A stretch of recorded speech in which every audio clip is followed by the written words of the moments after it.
So you're a new real estate investor and you've researched all the different ways to find deals and contact motivated sellers, and you're now ready to talk to people, but you have no idea what to say or ask.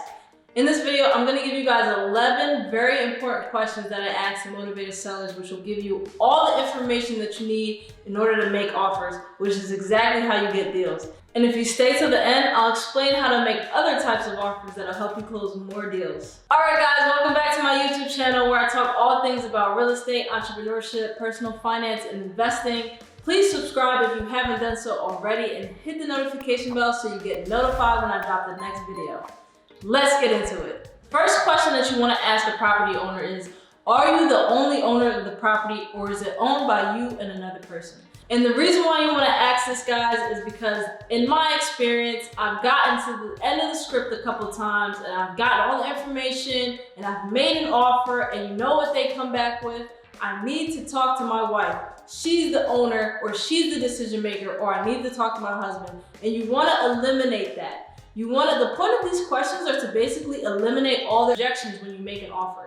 So if you find out that they're the only decision maker and they're the only owner of the property, then when it comes to your offer, they can't say that they need to talk to somebody else because they are the decision maker. No, the person that you are talking to is the only decision maker once you confirm that. So it'll save you a lot of time. If there is another decision maker, just ask them to get them on the phone, do a little three-way call, or just reschedule for another time that they can all get on the phone and you can basically explain what's going on, because you don't want to have to explain and make your offer twice. Now, the second question you want to ask is if it's listed with an agent. And the reason why you want to ask this is because, again, in my experience, I got to the end of my script and they told me that the house is listed with an agent and I could just go to the agent and make an offer there.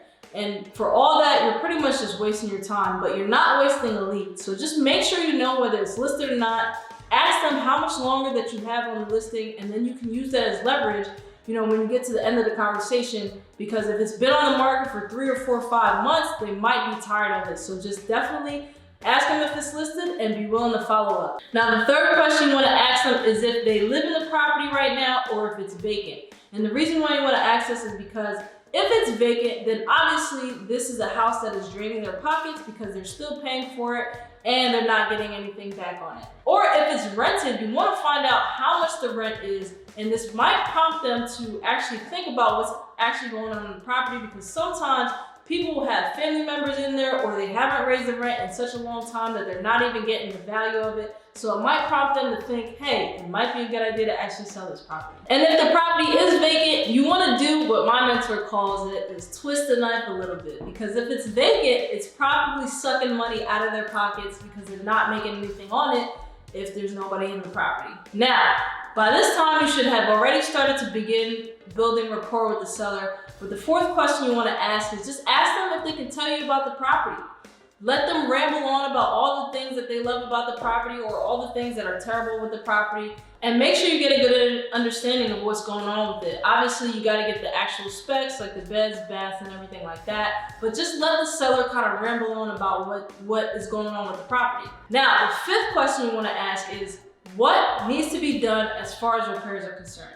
Because you need to really get a good idea of the condition of the house in order to make an offer, especially if you're over the phone, which in most cases you will be. So you definitely want to ask what repairs need to be done to the property. And also, if there are no repairs that need to be done, ask them if there's been any major updates to the property in the last 5 years. That'll get them thinking like, hey, maybe my property does need to be fixed up a little bit, because some sellers will act as if everything is perfectly fine with their property when in reality it needs some work. And guys, definitely spend as much time as you need to on the condition, because this will really help you dial in your numbers when it comes to making an offer. Now, the sixth question you want to ask is, right after the repairs question, how much do you estimate that it'll cost to fix all this up? Now, the reason you want to ask this is because it'll get them to start thinking about the amount of money that you, being the buyer, will have to put into the house. And this will basically help them bring them down to reality, because in most cases, they're gonna say an outlandish number that they want for the property. So if you can help them understand like, hey, it might need that $40,000, $50,000 amount of work, and if it comes from their mouth, it's a really, really good persuasive technique. I know me and my partner used this on our second property, and it was great because we basically had the seller lay out all the things that were wrong with the property, and she gave us an even higher repair estimate than we thought it would take to fix the property, which brought her number down even lower. So this is probably the most important question you want to ask when dealing with a seller, because if you don't ask this question, you won't get a deal, I promise you. And it goes like this. So let me ask you a question, Mr. Seller. This is a really, really great property. Why would you ever consider selling it? This is the secret sauce to being able to get yourself a good deal. Because if there's no motivation, there is no deal. If the reason why somebody wants to sell their property is strictly based on price, they might as well go list it with a realtor, which is somebody like me. However, if there's other motivation other than the price, such as they can't afford the property anymore, or somebody passed away, or whatever the reason is, if it's something other than price, then you can typically put a deal together. But if it's strictly price, then you probably don't have yourself much of a deal. So motivation is important because you're able to basically use that when you're making an offer. Now, if they have a situation such as like they need to relocate for a job, now when you go to make your offer, you can say something like, hey, I can give you $50,000 for your property. How would it feel for you to be able to move on and relocate to this new area where you can get your new job and move on with your life? Being able to dial in on somebody's motivation is probably the most important reason as to why and how you can get yourself a good deal. Now, the 8th question that you want to ask the seller is basically, when do you need to have this property sold by? And why that time frame? And the reason why you want to ask them this is because you want to know what type of time frame they're on. Are they on a 60-day time frame? Are they on a 4 or 5 month time frame? You want to be able to have at least an idea of when they're looking to sell their property so you know how to go about it. And to follow up with that, if they tell you a time frame, let's say 3 months, you can ask them something like this. So what are you going to do if you're not able to sell the property in 3 months? And if they say something like, I'm just going to keep it, or I don't know what I'm going to do. Again, this is all ways to use this as leverage when you're going to make an offer. So another really important question that you want to ask a seller is, what do you think the property is worth in its current condition?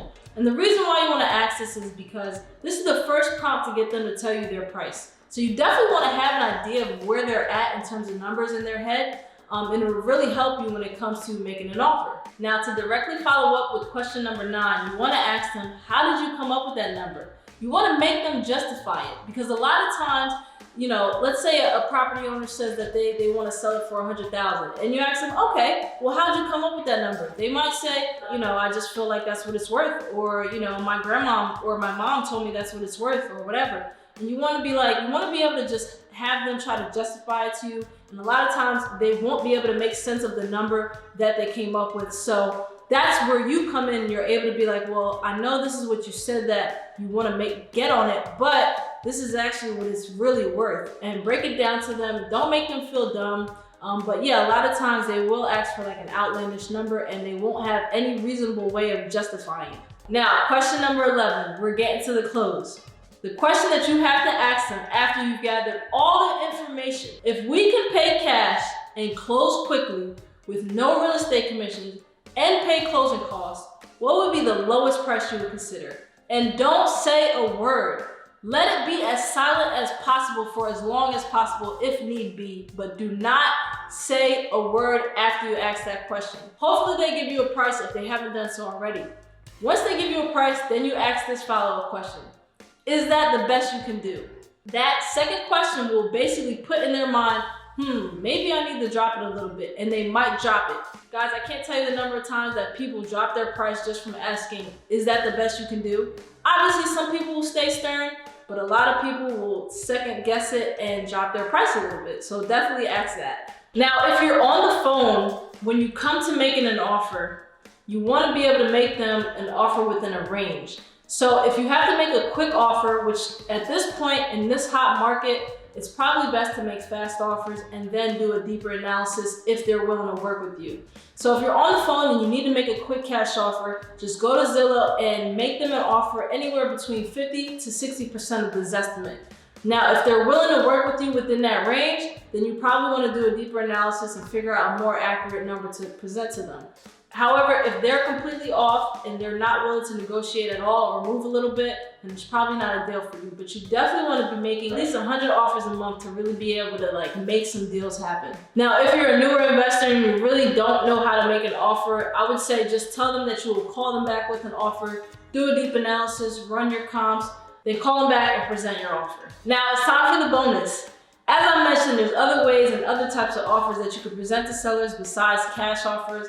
And I'm not going to get too deep into it, but it's basically creative financing. And there's a couple questions that you need to ask them if you want to go the creative financing route, whether it be to take it down subject to the existing finance on the mortgage or through seller financing. So some questions that you want to ask are basically, so the first thing you want to do is always offer cash, but if they turn that down, the second thing you want to do is offer creative financing. And I don't want to get too deep into it, as I said, but a couple questions you definitely want to ask them is, do they own the property free and clear, or do they have a mortgage on it? And that'll determine whether it'll be a subject to, if they have a mortgage, or a seller financing deal if it's free and clear. The next question you want to ask them is if they are current on payments, and if not, how many months past due, because that'll have to factor into your budget when it comes to purchasing it, depending on how you structure the deal. And now you basically just have to get into the pitch. So one way you could pitch, let's say subject to, is to ask them, hey, Mr. Seller, what if there's a way I can get you from underneath these mortgage payments, take care of the taxes and insurance, and get you cash down later down the road?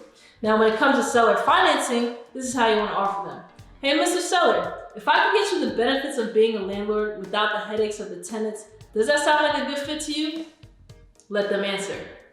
Then all you do is ask them if there are any immediate or pressing needs that you need to take care of right now, because that'll determine whether you offer them a down payment or not.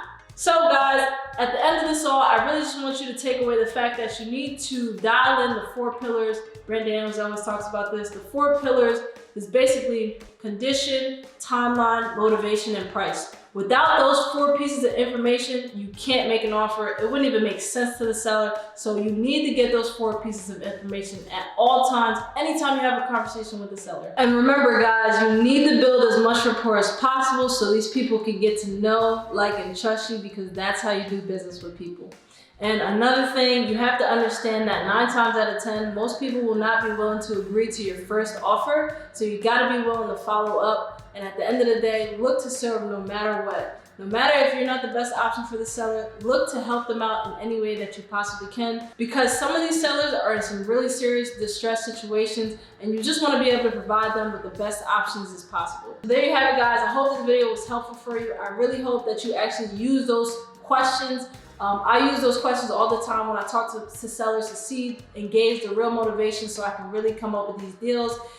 So please use that if you don't have a script, and it'll definitely help you out when it comes to making offers to these sellers. But that's the end of the video. So guys, please like it if you did like it, and subscribe to the channel, and hit the notification bell if you haven't done so already so you get notified when I drop the next video.